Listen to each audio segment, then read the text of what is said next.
ஏன்னா கணவன் வசியமானால் தான் அன்பு அதிகரிக்கும், வீட்டில் குடும்பம் சுபிட்சமாக இருக்கும், குடும்பம் நல்லா இருக்கும், ஒரு காதல் இருக்கும், கணவனுக்கும் மனைவிக்கும் ஒரு ஒற்றுமை இருக்கும்.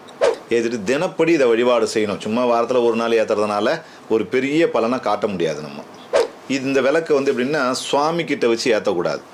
ஏன்னா ஒரு துணி வச்சு ஏற்றுறோம் இல்லையா, அதனால் ஏற்றக்கூடாது.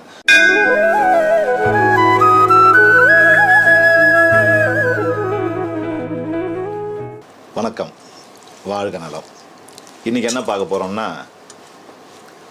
கணவன் மனைவி ஒற்றுமை, கணவனை வசியம் செய்வது. அது எந்த முறையில்? ஒரு தீப வழிபாட்டில் செய்யலாம். நான் சொல்கிற மாதிரி வீட்டில் விளக்கேற்றி வழிபாடு செய்தால் கணவன் உங்களுக்கு வசியமாகிடுவாப்புல. ஏன்னா கணவன் வசியமானால் தான் அன்பு அதிகரிக்கும், வீட்டில் குடும்பம் சுபிட்சமாக இருக்கும், குடும்பம் நல்லா இருக்கும், ஒரு காதல் இருக்கும், கணவனுக்கும் மனைவிக்கும் ஒரு ஒற்றுமை இருக்கும். அந்த ரெண்டு பேரும் இணைந்து அந்த குடும்பத்தை நடத்தும் போது அது சிறப்பாக இருக்கும். குடும்பமும் சிறப்பாக இருக்கும், ரெண்டு கணவனும் மனைவியுமே சிறப்பாக இருப்பாங்க, சந்தோஷம் மேலோங்கும்.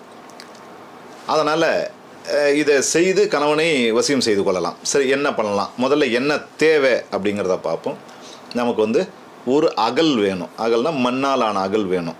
கொஞ்சம் சைஸ் பெருசாக இருக்கிற மாதிரி அகல் ஒன்று தயார் பண்ணிக்கிங்க. அதில் விளக்கு எரியக்கூடிய பகுதி இருக்கு இல்லையா, அந்த சாஞ்சி எரியும் பாருங்கள். இந்த சாஞ்சி எரியிற பகுதி அப்படின்னா உங்களுக்கு வடக்கு பார்த்து திருப்பி வச்சிடணும். ஒரு பக்கமாக சாயலாம், அந்த வடக்கு பார்த்து எரியணும். அந்த மாதிரி தயார் பண்ணி அந்த மாதிரி திருப்பிக்கணும். இந்த விளக்குக்கு கீழே அது எது மேலே அதை வைக்கணும் அப்படின்னா, கணவனுடைய ஏதாவது நமக்கு ஒரு துணி வேணும். இந்த விளக்கை எப்படின்னா சுவாமி கிட்ட வச்சு ஏற்றக்கூடாது. ஏன்னா ஒரு துணி வச்சு ஏற்றுறோம் இல்லையா, அதனால் ஏற்றக்கூடாது. நமக்கு கணவனுடைய துணி ஏதாவது ஒரு கர்ச்சீஃபாக, அது பயன்படுத்துகிற கர்ச்சீஃபாக இருக்கணும். அவர் அதிகமாக பயன்படுத்தணும். அல்லது வேறு துணிகள் கூட வைக்கலாம், ஒரு பனியன், ஒரு சட்டை, இப்படி வைக்கலாம். இதை எடுத்து என்ன பண்ணுங்கள், ஒரு இடத்துல வச்சுட்டு மடித்து வச்சுட்டு அதுக்கு மேலே அந்த விளக்கை வைங்க, வடக்கு பார்த்து வைங்க. இதில் ஊற்றக்கூடிய எண்ணெய் எந்த எண்ணெயாக இருக்கணும் அப்படின்னா, விளக்கெண்ணெய். விளக்கெண்ணெய்னா விளக்கு ஏற்றுற எண்ணெய் இல்லை, விளக்கெண்ணெய்னே ஒரு எண்ணெய் இருக்குது.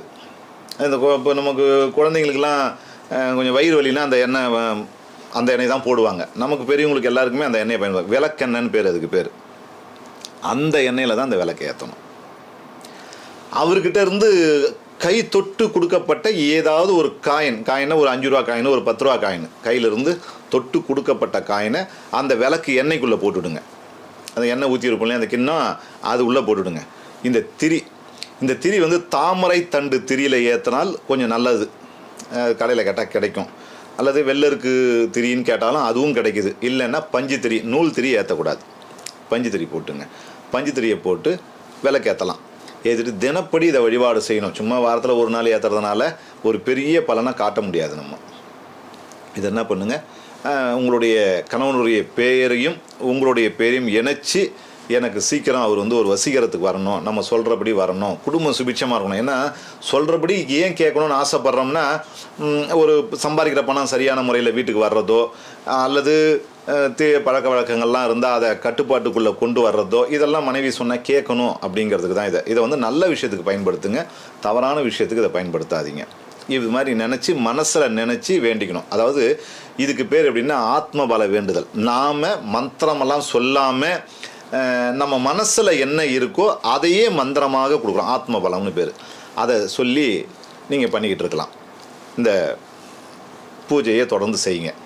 இந்த எண்ணெயை நீங்கள் ஊற்றி இதை கூட சேர்த்துங்க. ஒரு 9 நாளைக்கு ஒரு வாட்டி இந்த எண்ணெய் மீறுது பார்த்தீங்களா, அதாவது விளக்கில் ஏற்றுற எண்ணெய் கொஞ்சம் நிற்கும். அந்த விளக்கில் இருக்க எண்ணெயை எடுத்து உங்களுடைய கணவனுக்கு மேல் பூச்சுன்னா கையிலையோ கால்லையோ தலையிலையோ எங்கேயாவது அந்த எண்ணெயை தடை விடலாம். நீங்கள் வேண்ட விஷயத்தை மேல் பூச்சாக பயன்படுத்தணும். உள்ளுக்குள்ளே கொடுக்கக்கூடாது. இது உள்ளே கொடுக்கக்கூடிய விஷயம் இல்லை, அது வேறு விஷயங்கள் இருக்குது, அதுக்கு தான் உள்ளே கொடுக்கணும். மேல் பூச்சா குறிப்பாக தலைப்பகுதியில் பயன்படுத்துறது சிறப்பு. இதை குறைஞ்சபட்சம் 108 நாட்கள் இதை தொடர் பூஜை செய்யணும். ஒரு நாள் விடக்கூடாது. ஆனால் இப்போது பெண்கள் தான் செய்கிறதுனால இந்த மாத விளக்கு காலம் இருக்குன்னும் போது அந்த மாத விளக்கு காலத்தில் ஒரு கேப்பை விட்டுட்டு அப்படியே கணக்கு பண்ணிங்கன்னா ஒரு 108 நாள் 120 நாள் கணக்கு வராமல் செய்யுங்க. இப்படி பண்ணிட்டு வந்தீங்கன்னா கணவன் உங்கள் சைடு திரும்புறதுக்கு நிறைய வாய்ப்புகள் இருக்குது. இது பழைய காலத்தில் செய்யப்பட்ட ஒரு வழிமுறை தான். இது பெண்களுக்கு எளிமையான ஒன்று, இது யாருக்கும் பாதிக்காத ஒன்றாகவும் இருக்கும். இதை செய்து உங்களுடைய வாழ்க்கையை சந்தோஷமாக வளம் பெற்று நலம் பெறுங்க. நன்றி, வணக்கம், வாழ்க நலம்.